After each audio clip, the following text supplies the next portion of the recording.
So, just finished clinic and on my way to yoga, which is my weekly promise I made myself to do, to finish clinic an hour earlier than scheduled on a Wednesday and go to this fantastic yoga class. So I really enjoy that. One thing I wanted to talk to you about really is something which has cropped up quite a lot for me this week is language, and the language that we use with patients or with people around us. And I think that we need to be more mindful of the effect that it can have on that person's behaviour and future belief systems. So I'm sure therapists out there would agree with me that they will have heard some of the following phrases, and it is so frustrating. So, like for example, today I had came across a person who had been told under no circumstances should they exercise because they had had shin splints as a child. So, and that was 30 years ago.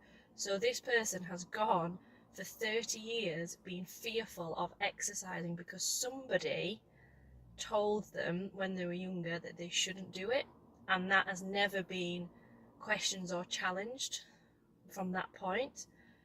So that's one example. Other things that we hear in clinic is if often it's what other healthcare professionals have said to them, the way that they've described something or the way that they've explained something. So your spine is crumbling is a common one in the elderly for osteoporosis or just degenerative change. And you can imagine how much fear that installs in that person.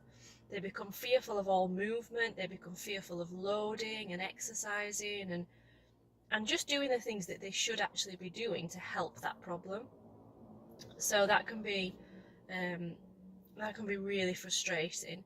Another one is if somebody's had like metalwork put in to repair a fracture site at any stage, then the way that the surgeons explain the procedure that they've done, they're quite graphic, and obviously it is quite a brutal procedure. But then you can imagine these people are then sort of, again, very fearful of movement, fearful of exercising, doing the things that they previously liked doing, because they're worried that this metalwork is going to come loose.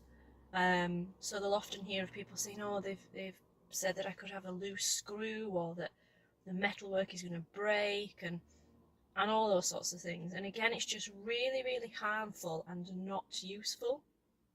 What else have I heard? So discs popping in and out is a really common one.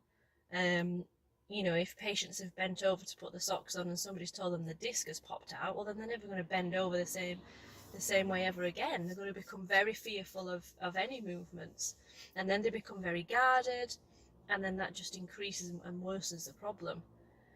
So I think you get the gist of what I'm saying, is that I think we all need to be a little bit more mindful of the words that we use with patients or with people around us, because they do have such a huge impact on how they behave and what they do in the future.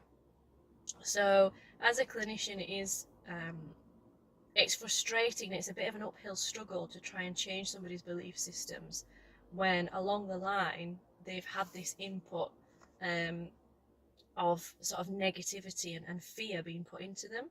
And then when I get somebody in clinic who, you know, I'm trying to encourage normal movement and functional movements with, it's a bit of a challenge because they've been told all these horrible things are going to happen to them. So I think if we all started to be more mindful of that, we might have less people that are so scared to move and are actually more willing and positive about doing the things that can help them. So that's my rant over about language.